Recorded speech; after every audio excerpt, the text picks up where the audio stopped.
मैं लखन और आप देख रहे हैं yoga YouTube channel. Yoga YouTube channel में आपको एक बार फिर से स्वागत है।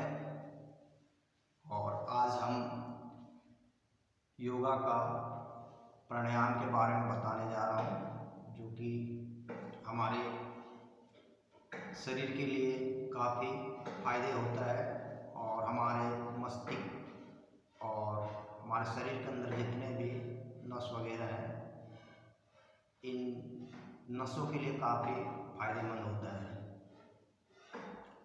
तो सबसे पहले हम आज बताने जा रहा हूँ कि योग का आविष्कार किसने किया था और इससे क्या क्या फायदे होते हैं, इसके बारे में बताएं। योग सबसे पहले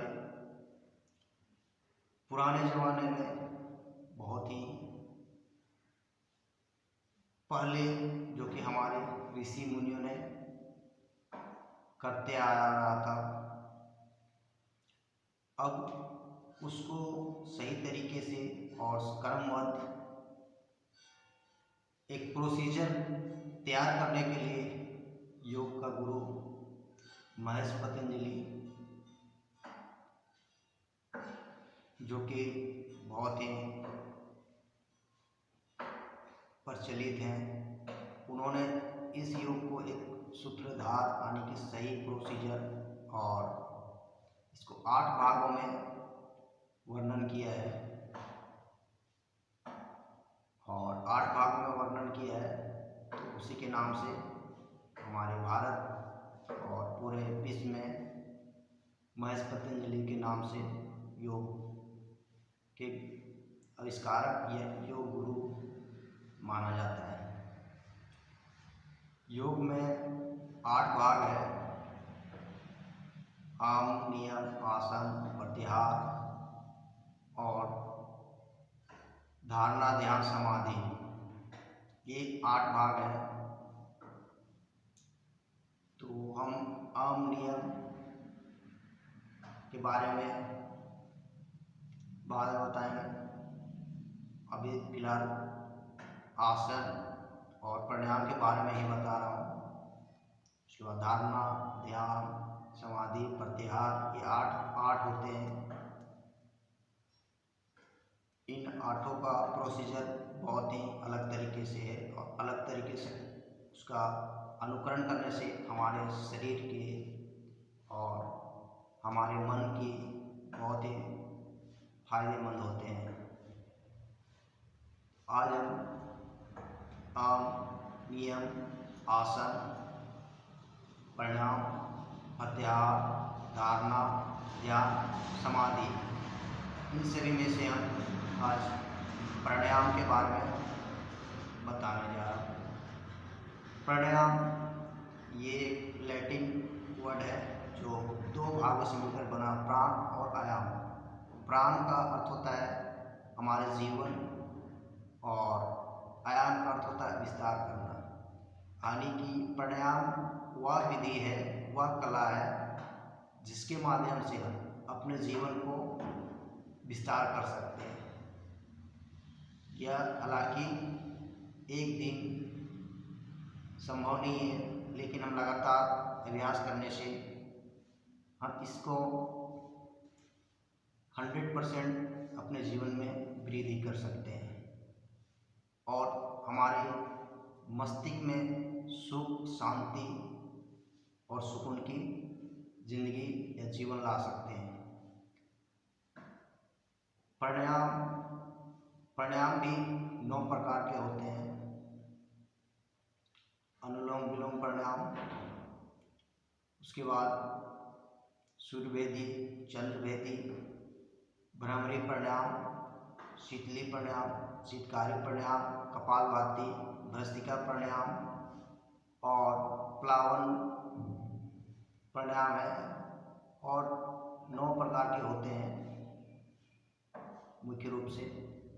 बाकी अभी कुछ नए नए आविष्कार में और भी हो रहे हैं, लेकिन मुख्यतः 9 प्रकार के होते हैं। तो इन 9 प्रकार के प्राणायाम में आज हम बताने जा रहे हैं। अनुलोम विलोम प्राणायाम, जिसको हम नाड़ी शोधन प्राणायाम के नाम से भी जाने जाते हैं।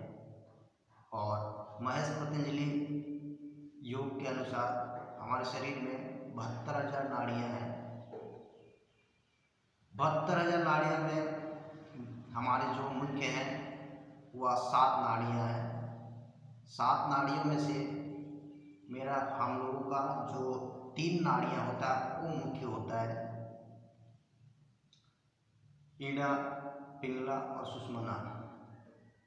इसमें 3 में से भी मुख्य नाड़ी में से सुषुम्ना जो बहुत ही महत्वपूर्ण नाड़ी है माना जाता है।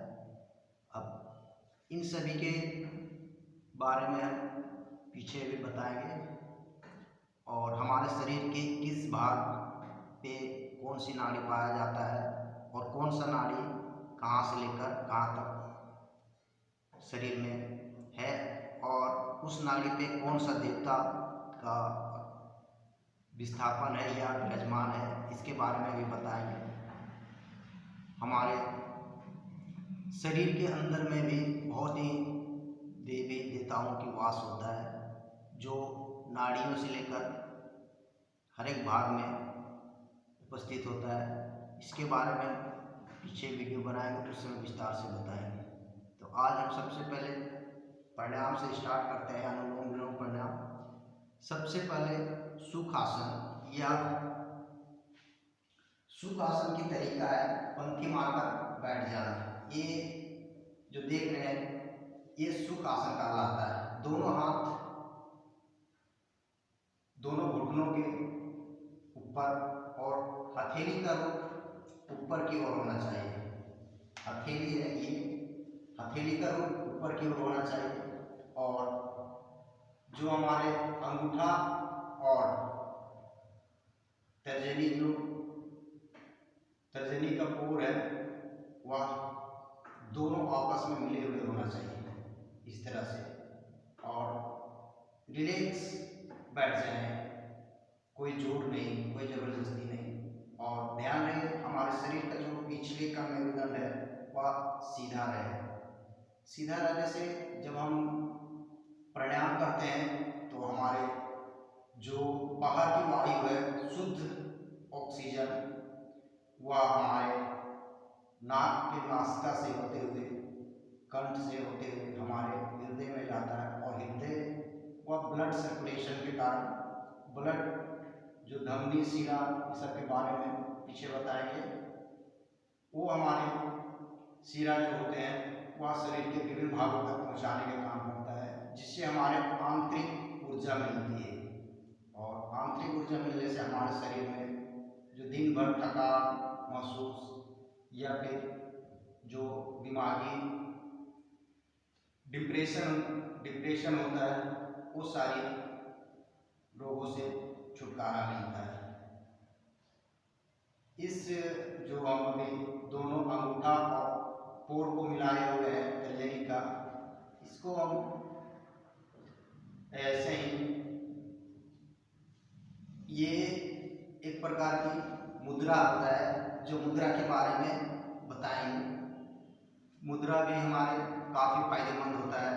इसको हम शून्य मुद्रा के नाम से जाने जाते हैं और शून्य मुद्रा से क्या क्या फायदे होते हैं इसके वीडियो हम बताएंगे जब इसके बारे में बनाएंगे वीडियो। तक इस तरह से बैठने के बाद अब ध्यान रहे कि मेरुदंड हमेशा सीधा होना चाहिए, यानी कि हमारा कमर सीधा होना चाहिए, झुका हुआ नहीं होना चाहिए, ताकि हमारे अनुलोम विलोम या कोई भी प्राणायाम करते हैं उसका पूरा का पूरा फायदा मिले हमारे शरीर में।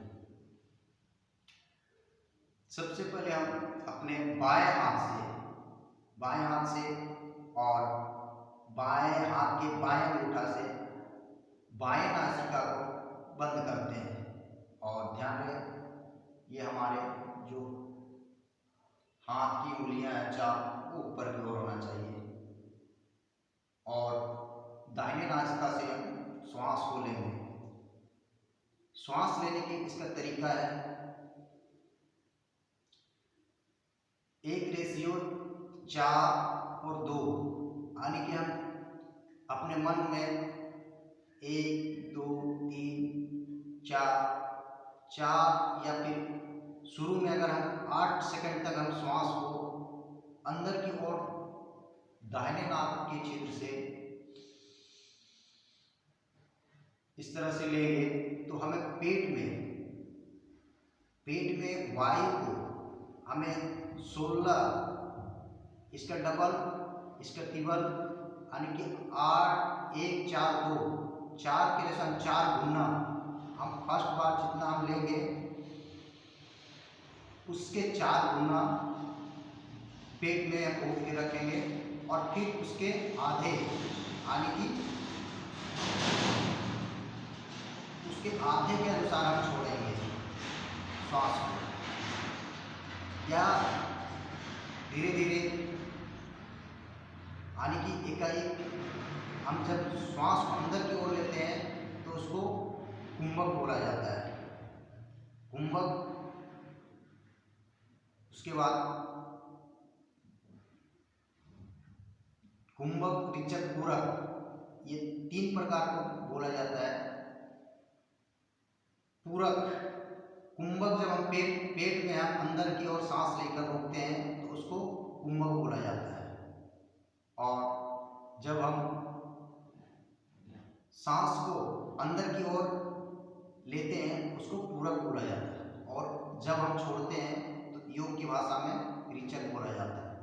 पूरक, कुंभक और ऋचक, तो 1:4:2 के रेशियो से यह पूरा किया जाता है। तो सबसे पहले ध्यान रहे,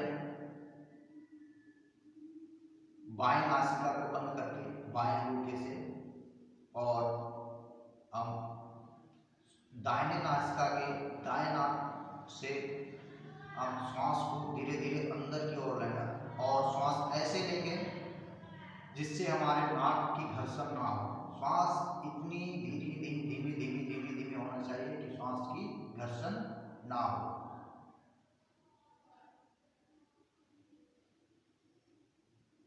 चाहे तो आप जब यह प्राणायाम करते हैं आँख मूंद कर करने से काफी फायदा होता है। इससे ध्यान आपका इधर उधर नहीं भटकता है और मन को शांति मिलता है। आँख मूंद कर करने से फायदा होता है। धीरे धीरे दाहिने नासिका से श्वास को अंदर की ओर लें,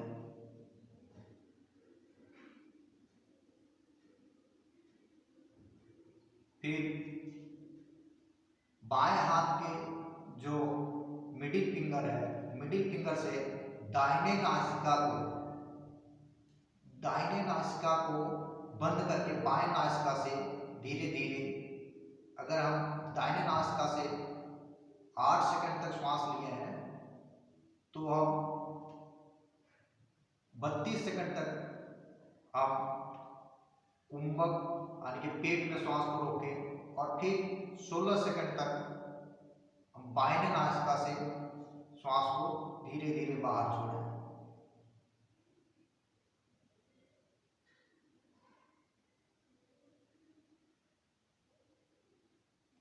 फिर दोबारा बाएं नासिका से श्वास को धीरे धीरे अंदर की ओर लें,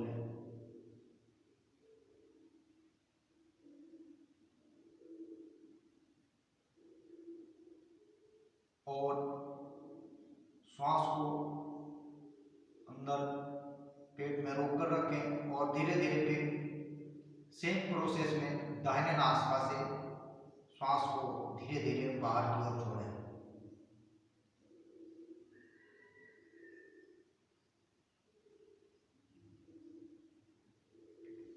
इस तरह से हमारे अनुलोम विलोम प्राणायाम पूरा होता है, और धीरे धीरे दोनों हाथों को मलकर और आँख पर मलने के बाद धीरे धीरे आँख को खोलें। इस तरह से अनुलोम विलोम प्राणायाम, या फिर इसे नाड़ी शोधन प्राणायाम के रूप में भी जाना जाता है, आप आसानी से करें। और यह 4 या 5 बार सुबह करना चाहिए, जिससे हमारे नाड़ी से संबंधित रोग दूर होता है। और नाड़ी जो कि हमारे 72,000 शरीर में है, वो हमारे शरीर के विभिन्न हिस्सों में फैले हुए हैं, वह हमारे शरीर के लिए काफ़ी ऊर्जा इकट्ठा करके हमारे शरीर को ऊर्जावान बनाता है। ध्यान रहे, कुंभक और रेचक, यानी कि कुंभक हम पेट में सांस रोकने की प्रक्रिया करते हैं, वह 1 महीना 2 महीना अभ्यास करने के बाद ही करें। योग ऐसा है जो कि इसके प्रोसीजर करने से, हमारे शरीर को सही प्रोसीजर करने से बहुत ही फायदे मिलते हैं। अन्यथा सही प्रोसीजर नहीं करने से हमारे शरीर को 100% फायदे नहीं मिलते हैं, 10% 5% फायदे मिलते हैं। इसलिए सही और उचित तरीके से जो नियम बनाया गया है प्राणायाम आसन का, उस प्रोसीजर से ही करें और अपने शरीर के विभिन्न रोग और मानसिक तनाव, इन सारी बीमारी से आप छुटकारा पाएं। दोस्तों, आज की वीडियो में इतना ही बनाता हूँ, काफ़ी लंबे हो जाएंगे। फिर दूसरे प्राणायाम के बारे में बताएं नेक्स्ट वीडियो में। आप अच्छा लगे तो लाइक और शेयर करें और सब्सक्राइब करें। धन्यवाद।